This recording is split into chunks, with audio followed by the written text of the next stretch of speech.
자, 290페이지 점유의 종류가 나오죠. 교재를 보기 전에 좀 정리할 게 있는데, 점유를 하고 있으면요, 몇 가지 사실에 대해서 추정이 돼요. 첫째, 소유의 의사가 있다는 점을 추정을 해주고요. 두 번째, 선의임을 추정해주고, 세 번째, 평온함을 추정해주고요. 네 번째, 공연함을 추정해줍니다. 주의할 점은 점유하고 있더라도 추정이 안 되는 게 있어요. 뭐냐면 무과실은 추정되지 않습니다. 따라서 점유하고 있으면 요 네 가지 사실에 대해서는 추정이 되므로 스스로 뭐 할 필요 없냐면 입증할 필요가 없지만, 무과실에 대해서는 추정되지 않으므로 스스로 뭘 해야 되냐면 입증을 해야 된다는 거 주의하시기 바라고요.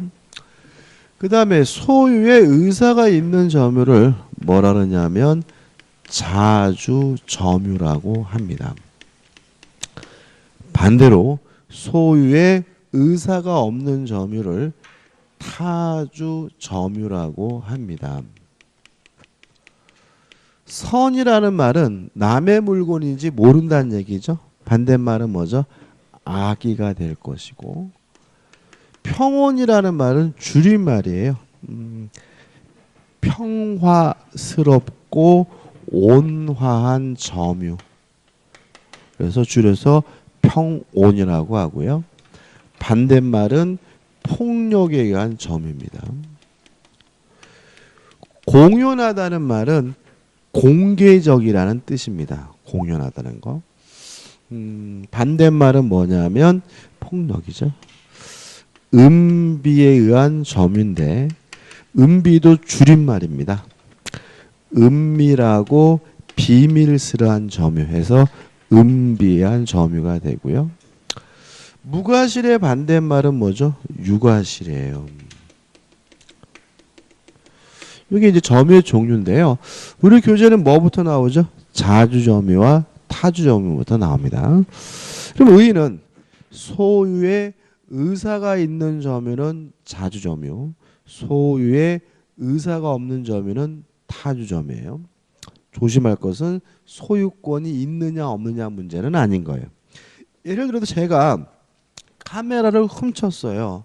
훔치면 저의 점유는 뭐죠? 자주입니다. 왜냐하면 왜 훔쳤겠어요? 가지려고. 따라서 소유의 의사가 있는 뭐예요? 자주점유지만 훔쳤기 때문에 뭐는 없는 거죠? 소유권은 없는 거죠. 그래서 소유권이 있느냐 없느냐 문제가 아니라 소유의 의사가 있으면 자주, 없으면 뭐죠? 타주가 되고요. 그 다음에 양가를 이번에서 자주점유와 타주점유 구별해가지고 우측에 뭐죠? 판례가 나오는데, 자, 자주점유와 타주점유를 구별하는 기준에 대해서 우리 판례는 주관적 의사는 고려하지 않습니다.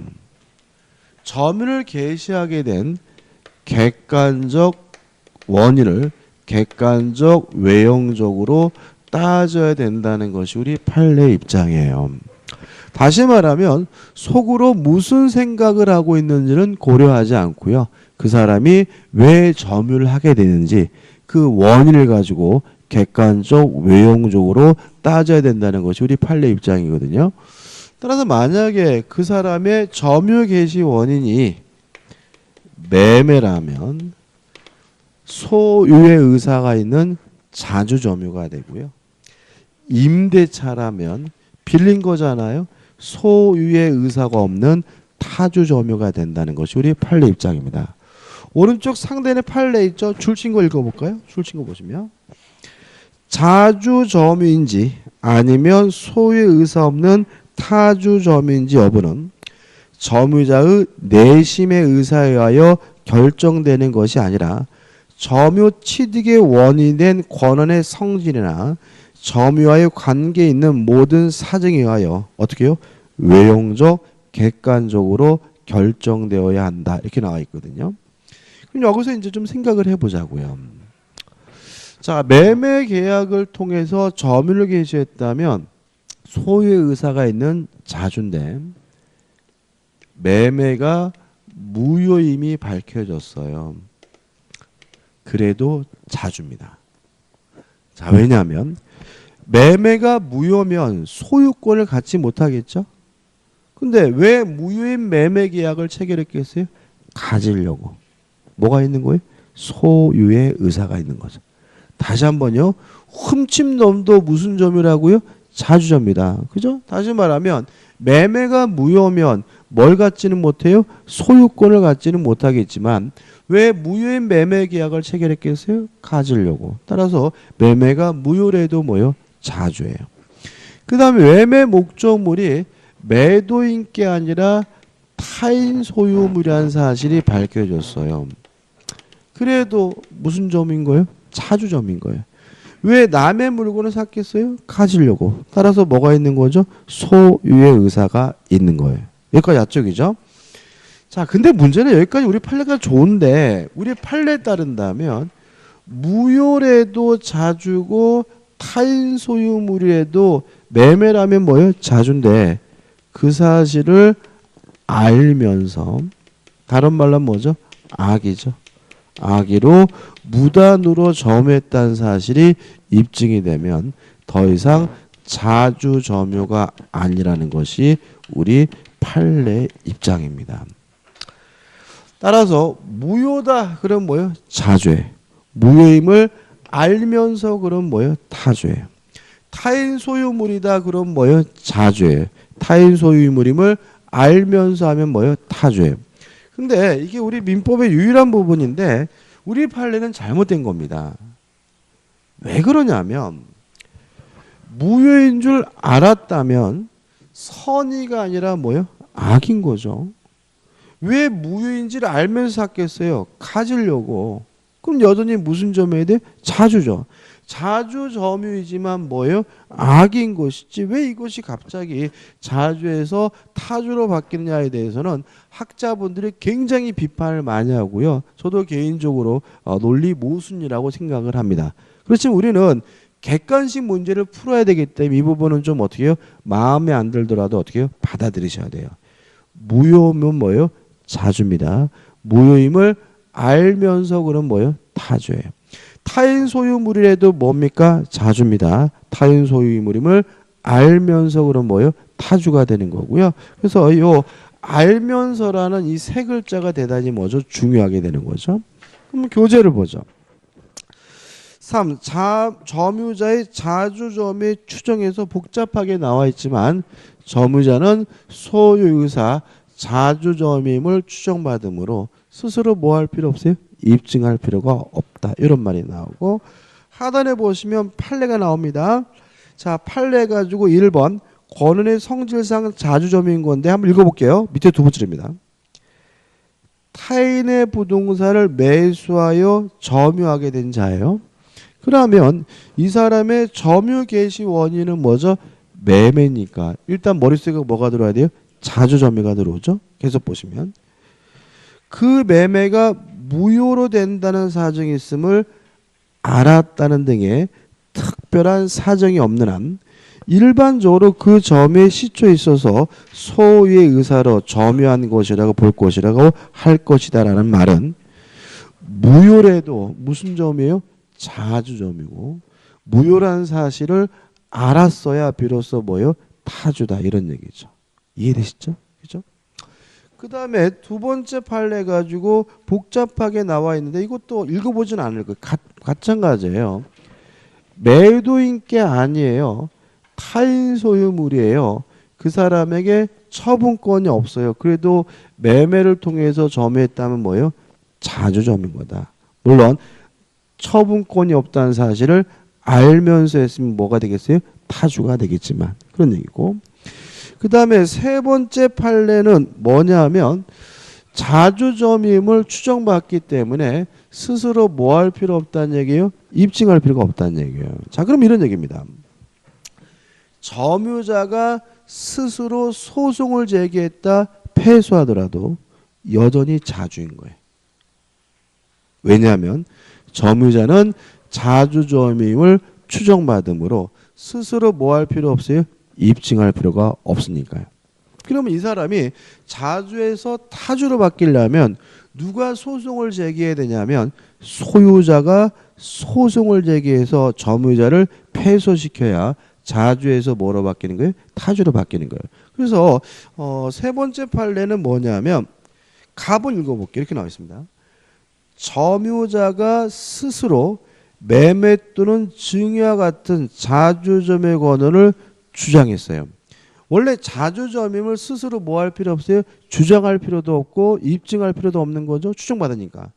이것이 인정되지 않는 경우에도 원래 이와 같은 자주점의 권한에 관한 입증 책임이 점유자에게 있지 아니한 이상 그 점유 권한이 인정되지 않는다는 사유만으로 자주점유 추정이 번복된다거나 점유 권한 성질상 타주점유라고 볼 수는 없다. 왜냐하면 점유자는 자주점임을 추정받으므로 스스로 뭐 할 필요 없어요? 입증할 필요가 없으니까요.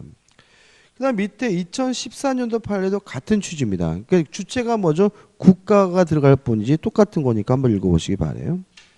그 다음 2번 점유의 권한의 성질상 타주점인 경우죠. 자, 그럼 이런 얘기죠.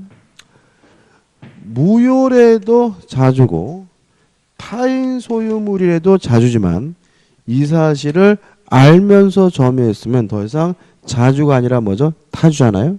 그럼 끝난 거예요. 자, 읽어볼게요. 밑에 세 번째 줄. 점유자가 점유 개시 당시에 소유권 취득 원인이 될 수 있는 법률행 기타 법률 요건이 없이 그와 같은 법률 요건이 없다는 사실을 뭐라고요? 잘 알면서 타인 소유 부동산을 어떻게 해요? 무단 점유한 것이 입증됐다면 더 이상 자주 점유가 아니라 뭐예요? 타주 점유인 거죠. 오른쪽에 또 보시면 처분 권한 없는 자로부터 그 사실을 뭐라고요? 알면서. 그러면 알았으면 더 이상 자주가 아니라 뭐죠? 타주인 거죠. 그 다음에 또 판례도 보시면 1999년 판례입니다. 매매 대상 건물 부지 면적이 등기부상 면적을 상당히 초과해요. 그 땅을 샀는데 옆 땅을 침범한 거잖아요. 그럼 이건 뭐예요? 타인 소유물인 거죠. 그럼 이것도 만약에 모르고 샀다면 무슨 점이에요? 자주고. 뻔히 알았으면 뭐예요? 타주인데 계속 보시면 특별한 사정이 없는 한 계약 당사자들이 이러한 사실을 알고 있었다고 보는 것이 상당하므로 결국은 뭐예요? 뭐예요? 타주 점유에 해당한다. 이해되시죠? 그죠? 그러니까 의외로 간단하게 해결될 수가 있어요. 그 다음에 이제 94년도 판례는 이런 얘기입니다.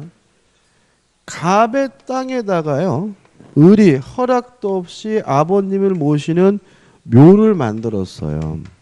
그러면 갑의 땅에 이제 뻔히 알면서 묘를 썼으니까 자주가 아니라 뭐죠? 타주다. 이런 얘기고. 그 다음에 또 91년도 판례는 명의신탁입니다. 명의신탁은 뭐죠? 이름 빌리는 거죠. 명의신탁이 뭐라고요? 이름 빌리는 계약이에요. 이런 얘기입니다. 갑이 A라는 토지를 가지고 있는데 갑자기 청와대에서 전화 왔어요. 장관 한번 해보래요. 근데 장관 하려면 뭘 나가야 돼요? 청문회를 나가야 되잖아요. 그죠? 저는 개인적으로 장관보다는 수석비서관이 나을 것 같아요. 왜냐하면 수석비서관은 청문회 안 합니다. 같은 장관급인데 장관 하려면 뭐 해야 돼요? 청문회 해야 되고. 청문회 하면 완전히 뭐죠? 완전 개털리죠. 그죠? 개털리게 되는데 그때 문제가 되는 게 뭐냐면 땅 많은 것도 문제가 돼요. 그잖아요. 맨날 뭐 나옵니까? 뭐 왜 농사도 안 지면서 금산에 땅이 5,000평이 있습니까? 뭐 이런 거 요거도 먹잖아요. 그래서 보통 보면은 청문회 나오기 전에 다 뭐 하려고 뭐 하겠어요? 숨기겠죠. 그러니까 청문회 과정에서 밝혀지는 거는 숨기다 못 숨긴 것만 밝혀지는 거예요. 완전히 뭐예요? 빙산의 일각인 거예요. 그래서 갑이 뭐예요?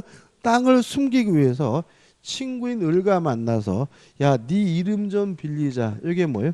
명의 신탁 계약이고 이름을 빌려서 갑이 을에게 이전 등기를 해줬다면 이 갑을 우리가 뭐죠? 명의 신탁자고 을을 우리가 뭐죠? 명의 수탁자라고 하거든요. 그럼 을은 이 땅 누구 거예요? 갑 거죠. 그죠? 이건 단순히 뭐예요? 이름만 빌린 거지 소유권 넘겨준 건 아니잖아요. 그래서 뭐죠? 갑의 것이고 만약에 을이 점유하고 있다면 이 사람의 점유는 무슨 점이요? 타주 점유인 거예요. 왜요? 남의 땅에 이제 뻔히 어떻게 알잖아요. 그래서 명의 신탁에 있어서 수탁자가 점유하는 것은 자주 점유가 아니라 뭐죠? 타주자. 그 다음에 마지막 2014년도 판례도 위에 있는 판례가 대동소이한 거니까 한번 읽어보시기 바랍니다. 끝입니다. 그러면 여러분 우리가 판례를 개별적으로 외우는 게 아니라 연습하는 거고 문제를 풀고 판례를 이해하는 도구는 뭐죠? 요 정도만 간단하게 기억하면 되는 거죠. 끝이에요. 그 다음 넘겨보시면 뭐가 나오냐면 하자 있는 점유와 하자 없는 점유가 나와요. 자, 이런 문제입니다. 좌측에 요 5가지를 모두 갖추고 있으면 뭐예요? 하자 없는 점유. 우측에 하나라도 있으면 뭐가 되는 거예요? 하자 있는 점유. 이렇게 되고요. 교재 내용 안 읽어봐도 돼요. 근데 여기서 잊지 말 것은 뭐냐면 하자 있는 점유자도 점유권이 있다는 점이죠. 왜요? 점유권이란 훔쳤든 빼뒀든 샀든 사실상 지배하고 있으면 당연히 인정되는 권리가 뭐죠? 점유권이니까 이런 하자 있는 점유자들도 다 뭐가 있는 사람이에요? 점유권이 있는 사람이지. 갑자기 얘네들은 점유권이 없다라는 이상한 생각 갖지 않으셨으면 좋겠고요. 끝입니다. 그 다음에 하단에 보시면 3번 민법의 추정 규정해가지고 첫 단락은 뭐죠?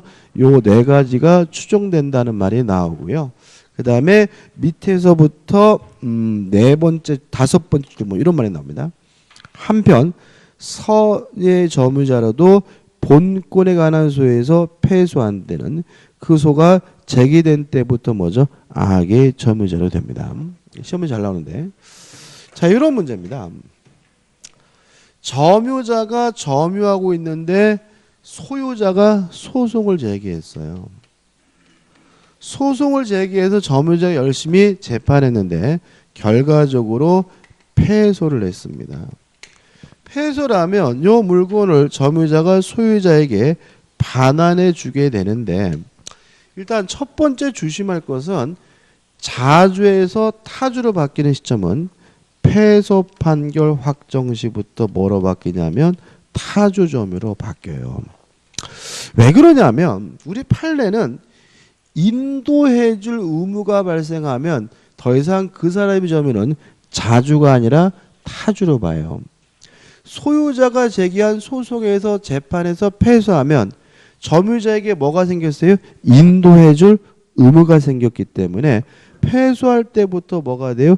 타주로 바뀌는데 악의로 바뀌는 시점은 소제기 시부터 악의로 바뀐다는 점 주의하시기 바랍니다. 다시 말하면 인도해 줄 의무는 패소 판결이 확정해야 발생하지만 내 거가 아닐지도 모르겠다는 사실은 언제부터 알게 된 거예요? 소송을 당했을 때부터 알게 된다는 거예요. 그래서 선의에서 악의로 바뀌는 시점은 언제입니까? 소제기 시부터 악의로 바뀌고요. 자주에서 타주로 바뀌는 시점은 뭐죠? 패소 판결 시부터 바뀐다는 거 주의하시기 바랍니다. 그 다음에 우측에 보시면 뭐가 나오냐면 대표 예제가 나와요. 풀어보죠. 점유의 태양에 관한 설명 중 옳지 않은 것은 1번 처분 권한 없는 자로부터 그 사실을 뭐라고요? 알면서 토지를 매수와 이를 점유하고 있는 경우에 그 점유는 타주 점유이다. 5죠. 2번 명의 수탁자가 부동산에 점유하는 경우에 그 점유는 뭐죠? 타주 점유고. 3번 타인의 토지의 분묘를 설치한 자가 그 분묘 기지를 점유하는 경우에 그 점유도 뭐죠? 타주 점유이므로 답은 뭐죠? 3번이 되는 거죠. 남의 땅인지 뻔히 아니까 답은 3번이죠. 4번 부동산을 매도한 사람이 매매대금을 다 받았어요. 그러면 팔았는데 매매대금을 다 받았다면 매도인에게 뭐가 발생했어요? 인도해줄 의무가 발생했죠. 그러면 자주에서 뭐로 바뀌어요? 타주로 바뀌는 거예요. 따라서 매매대금을 다 받은 후에 여전히 그 부동산을 점유하는 경우에 그 점유는 특별한 사정이 없는 한 타주 점유이다. 오, 맞는 질문이죠. 5번 상속은 민사상 법적주의도 승계시켜요. 그래서 아버지가 선이면 상속받은 아들도 선이고요. 아버지가 악이면 상속받은 아들도 악이고요. 아버지가 자주면 상속받은 아들도 자주고 아버지가 타주면 상속받은 아들도 뭐인 거예요? 타주인 거예요. 왜요? 상속은 민사상 법적주의도 뭐예요? 승계시키거든요. 따라서 5번 부동산에 대한 선친의 타주 점유를 상속했어요. 그럼 이 사람은 타주인 거예요. 지가 무슨 생각을 하고 있는지 그것은 뭐 하잖아요? 고려하지 않으므로 점유는 비록 내심으로 당의 부동산에 자신의 소유라고 생각하더라도 그 점유는 타주 점유이다. 맞는 질문이 되고요. 답은 뭐죠? 3번이 되는 거죠. 그 다음에 점유권의 취득과 상실 해가지고 내용이 나오는데 설명 안 드립니다. 왜냐하면 이거는 우리가 원시취득, 승계취득 요약이니까 한번 읽어보시면 되고요. 넘겨보시면 296페이지 점유 승계 효과가 나와요. 자, 이건 어떤 문제냐면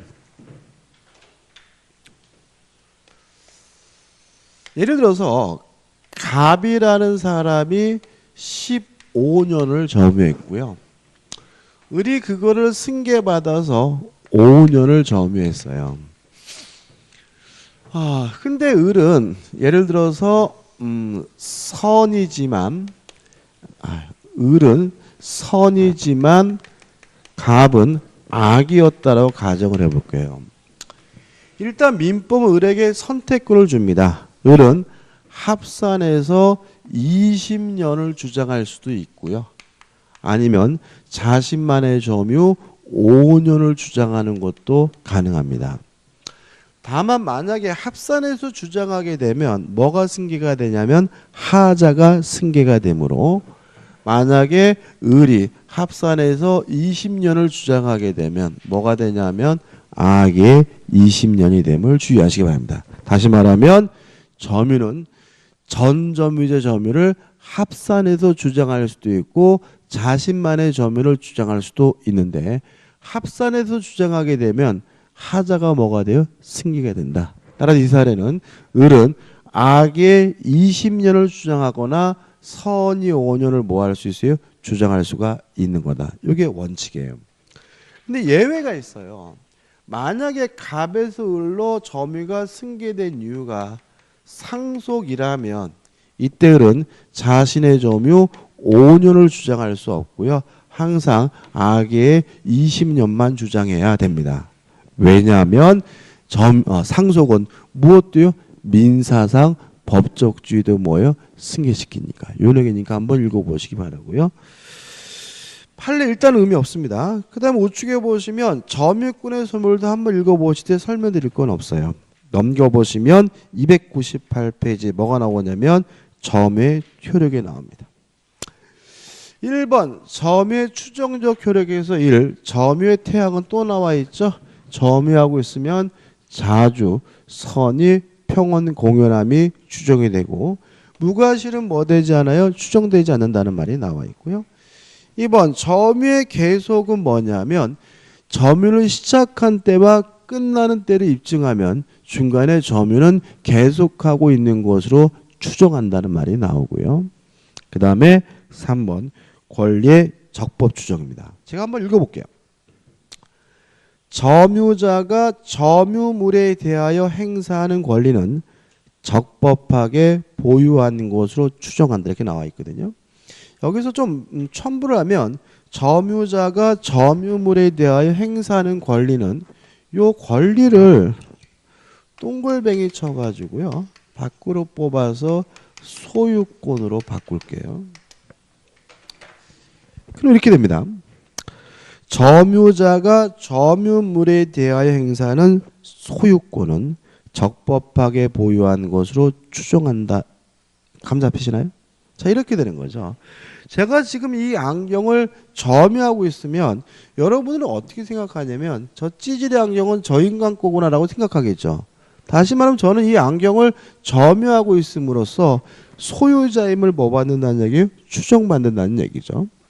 그럼 균이 나오는 내용은 뭐냐면 이 규정은 동산에만 적용되는 거다. 예를 들어 제가 지금 이 빌딩의 5층에서 강의를 하고 있고 제가 좀 부티나게 생겼지만 야, 저 인간이 이 빌딩 주인가 보다 라고 생각하는 사람은 아무도 없는 거죠. 다시 말하면 부동산은 점유하고 있는 사람이 소유자로 추정되는 것이 아니라 등기하고 있는 사람이 소유자로 추정이 되는 거예요. 다시 말하면 점유하고 있다는 이유로 소유자로 추정되는 것은 뭐의 하나입니까? 동산의 하나고요. 부동산은 점유하고 있다는 이유로 소유자로 추정되지는 않고요. 누가요? 등기하고 있는 사람이 소유자임을 추정받는다는 것이 우리 판례 입장입니다. 대표예조입니다. 대표예조 좀 이따 풀어볼게요. 그 다음 우측에 보시면 이제 뭐가 나오냐면 점유자와 회복자의 관계가 납니다. 제일 중요합니다. 점유권에 대해서는 시험 문제가 반드시 나와요. 한 문제 내지 두 문제 나오는데 일단 지금 보려고 하는 점유자와 회복자는 무조건 냅니다. 무조건 내고 나머지 부분은 낼 수도 있고 안 낼 수도 있고요. 특히 이 부분은 중요하긴 한데 요거는 점유권에서 문제가 나오는 게 아니라 소유권 취득시와 관련돼서 문제가 나와요. 그래서 이거는 기초적 베이스로 깔고 가는 것이지 독자적 문제가 잘 나오진 않고요. 독자적으로 문제가 무조건 나오는 부분은 뭐죠? 점유자와 회복자 부분이기 때문에 반드시 뭘 해야 돼요? 극복을 해야 되는 부분입니다. 자, 그럼 정리를 해보죠. 어떤 물건을 점유하고 있다가 돌려주게 됐어요. 이때 두 사람 간의 문제를 점유자와 회복자의 관계라고 합니다. 첫 번째 주의하실 점은 여기서 말하는 점유자는 아무런 이유도 없이 남의 물건을 점유하다가 돌려준 사람만을 의미합니다. 임차인을 대입하면 안 돼요. 전세권자를 대입하면 안 돼요. 유치권자를 대입하면 안 돼요. 자, 왜 그러냐면 우리 민법은 임차인에 대해서는 임대차 규정이 있고요. 유치권에서는 유치권의 규정이 있고 전세권에는 전세권에다가 개별적 규정을 다 해놨어요. 그래서 결국은 여기서 말하는 점유자는 유치권자, 임차권자 이런 사람이 아니라 아무런 이유도 없이 남의 물건을 점유하다가 돌려주게 된 사람을 의미하는 거예요. 그래서 열심히 공부해놓고 집에 가가지고 얘는 임차인, 돌려받는 사람 집주인 이렇게 대입해가지고 이해하시는 순간 문제는 무조건 뭐예요? 틀리게 설계되어 있는 거예요. 만약에 얘를 기억하고 싶다면 차라리 누굴 기억해요? 훔친 사람을 생각하시는 게 더 나은 거예요. 누굴요? 훔친 사람. 예를 두 가지를 들어볼게요. 제가요 노숙자인데 겨울이 돼가지고 살 집이 없어서 헤매고 다니다가 미분양 아파트가 있길래 문을 열어봤더니 안 잠겨 있어요. 웬 떡인가 싶어서 그 집에 들어가서 몰래 살다가 2달 살다가 쫓겨났어요. 점유자가 뭐죠? 회복자 문제인 거예요. 첫 번째. 두 번째는 제가 아파트를 샀어요. 샀는데 문제는 동호수가 헷갈려가지고 엉뚱한 잘못된 집으로 이사 갔어요. 관리사무소에 그것을 좀 말려줬어야 되는데 관리사무소도 별말 안 하고 뭐죠? 키를 주는 바람에 엉뚱한 집에서 들어가서 어떻게 해요? 살다가 나중에 뭐죠? 잘못 들어간 사실이 밝혀져서 그 집에서 어떻게 해요? 나오게 됐어요. 이 두 가지 예를 가지고 접근할 겁니다. 자, 여기서 말하는 점유자는 뭐라고요? 아무런 이유도 없이 남의 물건을 점유하다가 돌려주게 된 사람을 말합니다. 첫 번째 문제가 되는 것은 점유자가 점유하고 있을 때 과실이 발생했을 때 이 과실은 누가 갖느냐 이게 문제가 되는데 제가 한자로 쓰는 이유 아시겠죠? 고의 과실할 때 그 과실이 아니에요. 열매 가짜입니다. 열매 가짜. 자, 이 과실이 뭐냐면요. 쉽게 말하면은 불로소득을 말해요. 다시 말하면 노력을 기울이지도 않는데 얻게 되는 이득을 우리 법에서는 뭐죠? 과실이라고 하는 거예요. 그러면 과실이 뭐가 있느냐? 두 가지로 나뉩니다. 천연과실. 제가 사과나무를 가지고 있는데 암짓도 안 했는데 가을이 되니까 사과가 열려요. 이런 건 뭐죠? 천연과실. 제가 개를 키우는데 이 개가 옆집 개하고 눈이 맞아서 새끼를 낳았어요. 뭐 강아지. 소를 키우는데 아침마다 우유를 짜요. 닭을 키우는데 아침마다 달걀, 계란을 얻어요. 이런 것들은 뭐가 되는 거죠? 천연과실이 되는 거예요. 그 다음에 법정과실. 무슨 말이죠? 법률 규정에 의해서 인정해주는 불로소득을 말하는데 뭘 말하냐면 이자죠. 제가 아무 짓도 안 했는데 돈 빌려줬더니 세상에 뭘 줘요? 이자를 줘요. 그죠? 또 차임 치료죠. 제가 건물 빌려줬더니 뭘 내줘요? 월세를 주고 땅을 빌려줬더니 뭘 줘요? 지를 준다면 이런 것도 아무것도 안 하는데 얻게 되는 거니까 뭐죠? 불로소득이고 뭐가 되는 거죠? 법정 과실인 거예요. 월급은 과실 아니에요? 뭐가 아니니까요? 불로소득이 아니니까요. 그죠? 근데 조심할 것은 뭐냐면 사과나무의 사과는 과실인데 조심할 것은 1년 농사를 져가 사과 농사를 져가지고 이만큼의 소득을 얻었다. 이거 과실 아닙니다. 대부분이. 왜냐하면 대부분의 대가는 다 뭐예요? 노동의 대가잖아요. 그럼 기본적으로 사과 농사가 짓는 분의 소득 중에 극히 일부 아무 짓도 안 해도 얻게 되는 기본적 소득만 뭐로 가는 거예요? 과실로 가는 거고요. 과실은 뭐예요? 불로소득을 의미함을 주의하시기 바랍니다. 그죠? 이거 용어 정리고. 결론이 이렇습니다.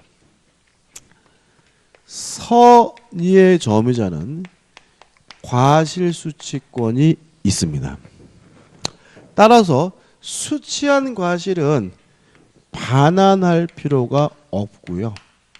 또 만약에 선의의 점유자가 점유하고 있는 물건이 부동산이라면 차임이나 지료를 뭐 할 필요 없어요? 지급할 필요가 없습니다. 이에 반해서 악의 점유자는 과실수취권이 없습니다. 따라서 수취한 과실은 부당이득으로서 반환을 해줘야 되고요.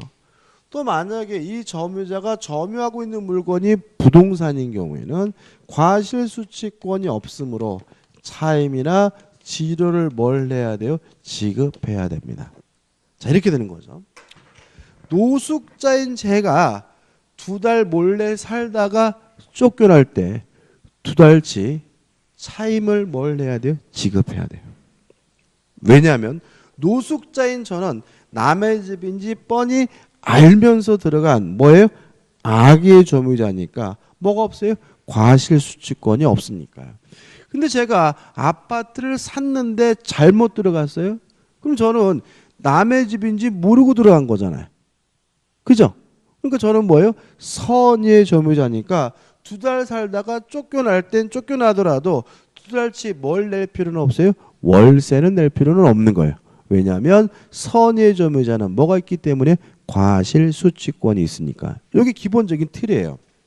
일단 추가될 것은 뭐냐면 악의 점유자는 과실수취권이 없기 때문에 수취한 과실은 반환하고 차임이나 지료를 지급해야 되는데 만약에 악의 점유자가 과실로 수취하지 못했다면 이때는 대가라도 변상해 줘야 됨을 주의하시기 바라고요.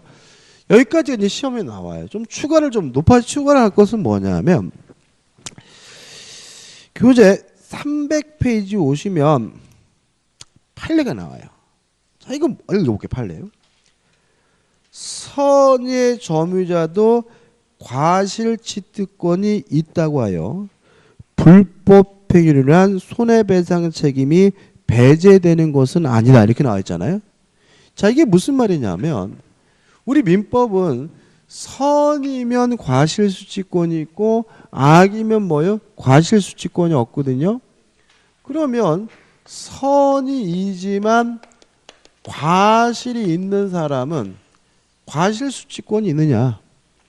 있다는 거예요. 다시 말하면 과실을 수취하기 위해서 뭐까지는요? 무과실까지는 필요가 없는 거예요. 뭐이기만 하면 돼요? 선이기만 하면 되는 거죠.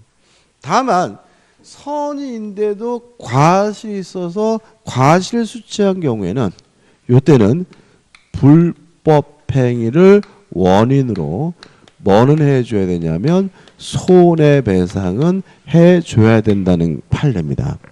왜냐하면 불법행위가 뭐냐면 고의나 과실로 타인에게 뭘 입히는 거예요? 손해를 입히는 거니까요. 자, 그럼 한번 생각해보죠. 사과나무가 있어요. 사과나무가 있는데 현재 갑이 점유하고 있거든요. 근데 문제는 이 나무가 갑의 소유가 아니라 을의 소유란 말이죠. 근데 갑은 이 나무가 을의 소유라는 사실을 모르고 있어요. 선이에요. 근데 문제는 주의를 기울였다면 충분히 을의 나무라는 사실을 알 수가 있었거든요. 그럼 이 사람은 선이라 하더라도 뭐가 있는 거예요? 과실이 있는 거죠. 동의하시죠? 그죠? 근데 가을에 대해서 이 나무에서 사가 2박스를 땄어요. 2박스를 따가지고 자기 마당에다 어떻게 해요? 쟁여놨더니 을이 나타나가지고 당신이 뭔데 내 나무에서 나무를 따냐, 사과를 따냐라고 막 지랄거리면서 요 사과를 달라고 요구해요. 이때 갑은 을에게 사과를 줄 필요는 없는 거다. 왜냐하면 선이라 하더라도 과실이 있다면, 선이라면 과실이 있더라도 뭐가 있는 거예요? 과실 수취권이 있는 거니까요. 이해되시죠? 근데 문제는 만약에 갑이 과실 수취권이 있다는 이유로 을에게 사과를 안 주게 되면 을이 뭘 입어요? 손해를 입죠. 뭐 때문에? 갑의 과실 때문에. 그러면 과실로 타인에게 뭘 입힌 거예요? 손해를 입힌 것이니까 을은 갑에게 불법행위를 원인으로 뭘 청구할 수 있는 거예요? 손해배상은 청구할 수가 있는 거예요. 이해되시죠? 다시 한번 읽어볼까요? 선의 점유자도 과실취득권이 있다하여 불법행위로 인한 손해배상 책임이 배제되는 것은 아니다라는 말은 선이란 이유로 과실을 수취한 경우에 상대방은 과실을 이유로 불법행위를 원인으로 뭘 청구할 수 있어요? 손해배상을 청구할 수 있음을 주의하시기 바랍니다. 여기까지만 정리하시면 돼요. 끝입니다. 그 다음에 하단에 이제 안거는 2번입니다. 두 번째 문제는 점유자가 점유하고 있는 동안에 목적물이 멸실훼손이 됐어요. 일단 멸실훼손이 됐을 때는 어떻게 할 거냐 문제에 대해서 일단 둘로 나뉩니다. 멸실훼손에 대해서 점유자에게 아무런 고의도 없고 과실도 없다면 이때는 책임을 안 집니다. 멸실훼손에 대해서 점유자에게 고의나 과실이 있는 경우에만 점유자에게 뭐가 발생하냐면 책임이 발생하게 됩니다. 자, 이런 얘기예요. 제가 노숙자입니다. 노숙자인 제가 몰래 아파트에 들어가서 살고 있었는데 갑자기 지진이 나가지고 건물이 무너졌어요. 노숙자인 저는 책임지지 않습니다. 왜냐하면 점유자에게 뭐가 없다면요? 고의 과실이 없기 때문에. 노숙자인 제가 라면 끓여 먹다가 깝죽대다가 불냈어요. 그러면 점유자에게 뭐가 있어요? 과실이 있으니까 그때는 뭘 줘야 돼요? 책임을 져야 되는 거죠. 그럼 이 책임은 어떻게 지느냐에 대해서 우리 민법은 선이이고 and 자주점유라면 이때는 현존하는 이익 범위 내에서만 책임을 집니다. 만약에 악이거나 또는 타주 점유라면 이때는 전부에 대해서 책임을 지게 됩니다. 여기서 조심할 것은 뭐냐면 and 또는이에요. 선이이고 자주점유야 뭐죠? 현존이익이에요. 따라서 만약에 선이라 이다 하더라도 무슨 점유라면요? 타주라면 전부에 대해서 책임을 지고요. 자주점유라 하더라도 악이라면 뭐에 대해서요? 전부에 대해서 책임을 지는 거예요. 자, 그럼 생각해 보자고요. 제가 아파트를 산 사람인데 잘못 들어가서 살다가 과실로 불을 냈어요. 그럼 저는 아파트를 산 사람이니까 무슨 점이에요? 자주죠. 그죠? 샀으니까, 매수니까. 그 다음에 제가 남의 집인지 몰랐잖아요. 그럼 뭐죠? 선이죠. 저는 어느 범위 내에서요? 현존하는 이익 범위 내에서만 뭘 지면 돼요? 책임을 지는 데끔 되고, 노숙자인 제가 집에 들어 살다가 불냈어요. 그럼 노숙자는 남의 집인지 뻔히 알았으니까 뭐죠? 악이죠. 그러니까 뭐예요? 전부를 책임을 지게 되는 거다. 예를 한번 들어볼까요?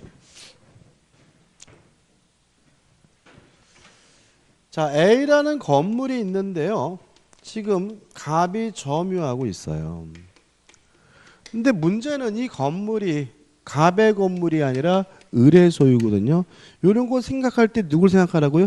집 사는데 잘못 들어간 사람 생각하는 거예요. 그죠? 그죠? 근데 갑은 선이입니다. 남의 건물인지 모르고요. 무슨 점이냐면 자주점이에요. 자, 첫 번째 주의할 점인데, 이런 상태인데 어느 날 병이란 놈이 지나가면서 이런 거지 같은 세상 해가지고 방화하는 바람에 건물이 홀라당 불탔어요. 근데 갑이 다행히 보험에 가입하고 있어서 보험회사로부터 보험금을 얼마를 받았냐면 1억을 받았는데, 실제로 이 건물 가치는 얼마짜리냐면 1억 5천짜리예요. 이랬을 때 갑이 을에게 1억을 줘야 되나요? 1억 5천을 줘야 되나요? 아니면 한 푼도 줄 필요가 없을까요? 자, 1번 1억을 줘야 된다라고 생각하시는 분. 2번 1억 5천을 줘야 하거든 생각하시는 분. 3번 한 푼도 줄 필요가 없다고 생각하시는 분. 1억이에요? 정답은 한 푼도 줄 필요가 없다가 정답인 거예요. 왜냐하면 우리가 자꾸 까먹는데, 책임의 전제는 점유자에게 뭐가 있어야 돼요? 고의과실이 있어야죠. 그잖아요? 병이 방한 거는 갑에게 아무런 뭐가 없어요? 고의과실이 없잖아요. 동의하시죠? 그죠? 따라서 아무런 책임을 지지 않습니다. 따라서 갑은 을에게 한 푼도 줄 필요가 없는 거예요. 누가요?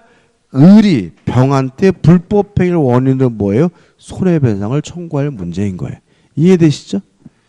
근데 만약에 병이 방한 것이 아니라 갑의 과실로 화재가 발생했다면, 이때는 갑은 을에게 얼마만 주면 돼요? 1억만 주면 되는 거죠. 왜냐하면 선이고 무슨 점이에요? 자주점이라면 어느 범위 내에서만요? 현존하는 이익 범위 내에서만 주면 되는 거니까. 항상 전제를 잊어버리지 마시기 바랍니다. 끝이에요. 교재 그런 내용이고, 그 다음에 우측에 보시면 이제 3번에서 뭐가 나오냐면 점유자의 비용 상환 청구권이 나와요. 자, 점유자가 점유하고 있는 과정에 비용을 지출했을 때는 그 비용은 누가 책임을 지느냐, 이 문제인데, 비용이 두 가지가 있습니다. 필요비와 유익비가 있는데요. 필요비는 뭘 말하냐면 보존에 필요한 비용, 보존비나 수리비를 말해요.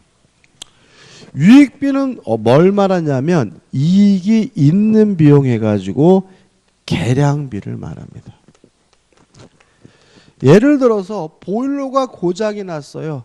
고쳤으면 뭐죠? 수리비니까 뭐죠? 필요비. 보일러를 최신식 보일러로 바꿨어요. 그럼 뭐죠? 계량비니까 뭐가 돼요? 유익비가 되는 거죠. 지붕에서 물이 새요. 물 새는 걸 뭐죠? 막았어요. 수리비니까 뭐가 돼요? 필요비. 지붕을 싹 드러나고 최신식 지붕으로 바꿨어요. 그럼 뭐죠? 계량비 뭐가 돼요? 유익비가 되는 거죠. 일단 요 비용은 필요비든 유익비든 선이든 악이든 청구할 수가 있어요. 다시 말하면 악의점유자도 뭘 청구할 수 있어요? 비용을 청구할 수가 있고요. 필요비 유익비를 점유자는 언제 청구하냐면 반환시 청구하게 돼요. 언제요? 반환시. 이게 굉장히 중요하거든요. 근데 이거 중요한 거는 나중에 임대차 할 때 비교할 거예요. 아무튼 비용은 선악 불문하고 청구하고요. 언제 청구합니까? 반환할 때 청구하게 됩니다.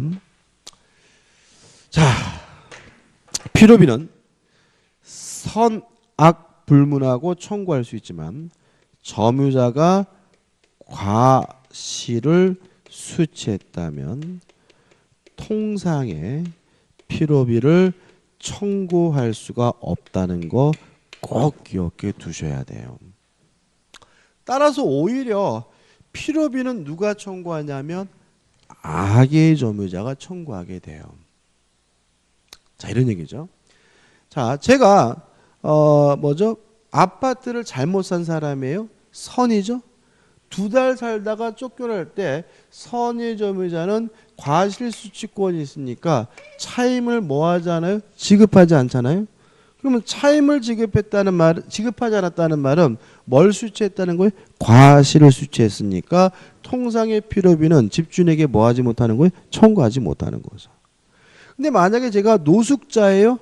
노숙자인 제가 살다가 쫓겨날 때는 과실수취권이었으니까 차임을 뭘 해야 돼요? 지급해야죠. 차임을 지급한다는 말은 과실을 수취하지 않았으니까 뭘 청구할 수 있다는 얘기예요? 통상의 필요비를 청구할 수 있는데 주의하실 것은 필요비는 누구도 청구할 수 있으니까요.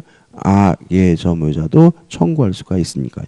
이게 약간 상식적이지 않은 것까지 느껴지기 때문에 시험에 잘 나와요. 이유는 왜 그러냐면 생각해 보세요. 노숙자인 제가 쫓겨날 때 월세, 차임을 지급한다는 말은 순서가 뒤바뀌었지만 돈 주고 빌린 거잖아요. 결과적으로. 그러니까 뭐예요? 내가 수리비, 뭔가를 수리했다면 그 비용을 집주인에게 뭐 할 수 있어요? 청구할 수 있는 거예요.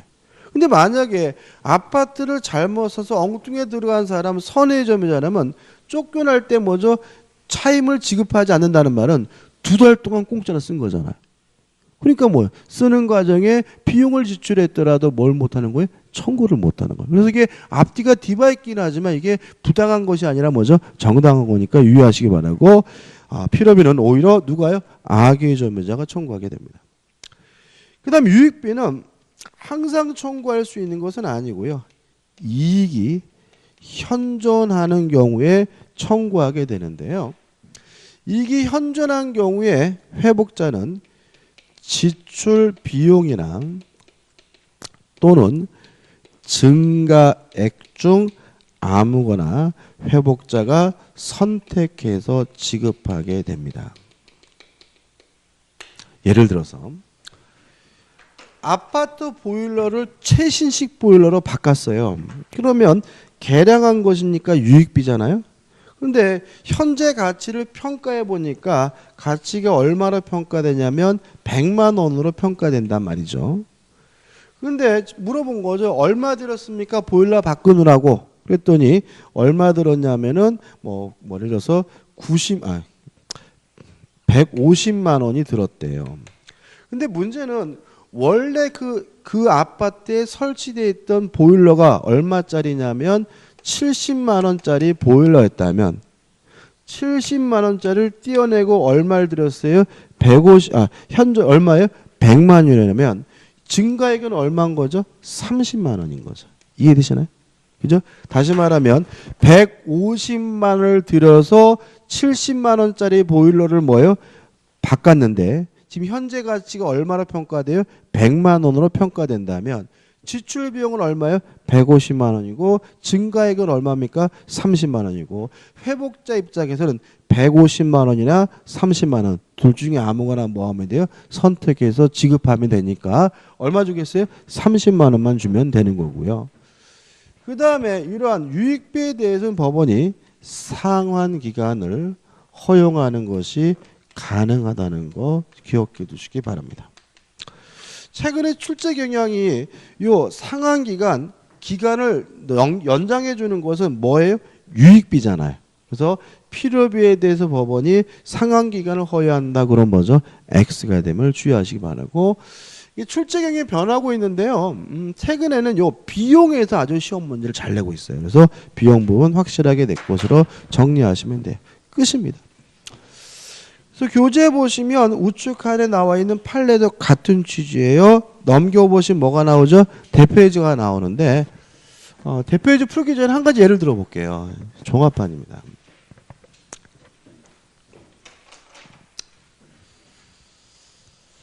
갑이라는 사람이요. 돼지 농장을 하는 사람이에요. 예를 들어서 한 30마리 키우는데 을도 이웃에서 돼지 농장을 하고 있는데 을 농장에서 키우던 암돼지 한 마리가 무슨 돼지요? 암돼지 한 마리가 기어서 갑의 농장으로 들어왔어요. 그래서 갑의 입장에서는 요 돼지가 자기 돼지하고 뭐예요? 섞이는 바람에 을돼지인지 모르는 거죠. 선이죠. 그 다음에 지가 기어들어온 거잖아요. 갑은 뭐죠? 무과실인 거죠.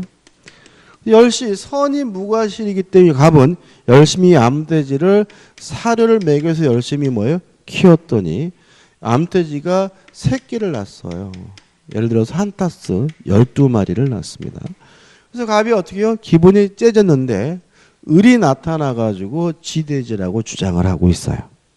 첫째, 갑은 을에게 엄마 돼지, 암돼지를 반환해야 될까요? 반환할 필요가 없나요? 반환해야 되겠죠. 그죠? 쥐가 지어들은 거다 누구예요? 을 거니까요. 두 번째, 을이 또 뭐라 그러냐면 내 돼지가 난 새끼니까 새끼 돼지도 달라요. 요 새끼 돼지 갑이 을에게 반환해야 돼요? 반환할 필요 없어요? 반환할 필요가 없다. 왜냐하면 서의 점유자는 뭐가 있어요? 과실수취권이 있으니까. 이해되시죠? 그죠? 그래서 을이 어떻게 해요? 엄마 돼지만 끌고 간단 말이죠. 그래서 갑이 어떻게 열받은 거죠. 그래서 갑이 야 인마 그 돼지가 얼마나 많이 처먹었는지 아나? 사료값 내놔. 사료값 달라고 갑이 을에게 청구할 수 있어요? 없어요? 없다. 왜냐하면 과실을 수취했다면 통상의 필요비는 뭐하지 못해요? 청구하지 못하니까. 그죠? 그럼 결과적으로 어떻게 된 거예요? 새끼 돼지는 누가요? 갑이 갖고. 그죠? 다만 갑은 을에게 뭔요? 사료값은 받을 수가 없다. 이렇게 돼요. 이거 공평하잖아요. 그죠? 근데 만약에 을의 농장에 들어온 돼지가 숫돼지면 숫돼지가 뭐 날 일은 없어요? 새끼 날 일은 없으니까 숫돼지는 을이 어떻게 해요? 가져가되 그동안 사료값은 뭐 해야 돼요? 지불해야 된다. 이렇게 되는 거죠. 그죠? 그럼 이런 것도 있잖아요. 전원주택을 살고 있는데 자꾸 옆집 닭이 아침마다 우리 집 마당에 와서 달걀을 낳아요. 먹어도 돼요? 먹으면 안 돼요? 공부했잖아요. 그러니까 사기꾼 생각하지 마시고 공부한 거. 자, 먹어도 돼요? 먹으면 안 돼요? 악이잖아요. 옆집의 닭이잖아요. 나는 옆집 닭이라는 걸 뻔히 알고 있으니까 저는 뭐예요? 악의점유자고 악의점유자는 뭐가 없어요? 과실수취권이니까 달걀 먹으면 안 되는 거예요. 달걀 어떻게 해요? 한 달 동안 먹었다가 뭐죠? 돈 물어내야 되는 거죠. 그죠? 근데 만약에 나도 몰랐는데 옆집 닭이 우리 집 닭장에 들어가서 그동안 달걀을 낳고 있었어요. 그럼 먹어도 되는 거죠. 왜요? 선의의 점유자에게 뭐가 있어요? 과실수취권이 있으니까. 이해되시죠? 그러니까 이게 결국 뭐냐면 이게 다 의미가 있는 거예요. 그러니까 이게 민법 공부할 때 어떤 생각까지만 안 되냐면 아이씨 그지같이 이 딱이 쓸데없는 거 뭐하러 하지? 아니에요. 다 뭐가 있는 거예요? 쓸데가 있는 거고 민법 규정에 따라서 사건 해결하는 것이 뭐죠? 가장 공평하다는 의미에서 이런 규정이 있는 거니까 다 뭐죠? 받아들이시고 내 것으로 만드시고요. 자 문제 풀어볼게요. 대표예제. 점유자와 회복자의 관계 등에 관한 설명을 드린 것은 1번 선의 점유자는 점유물의 과실을 취득한다. 5조 302페이지입니다.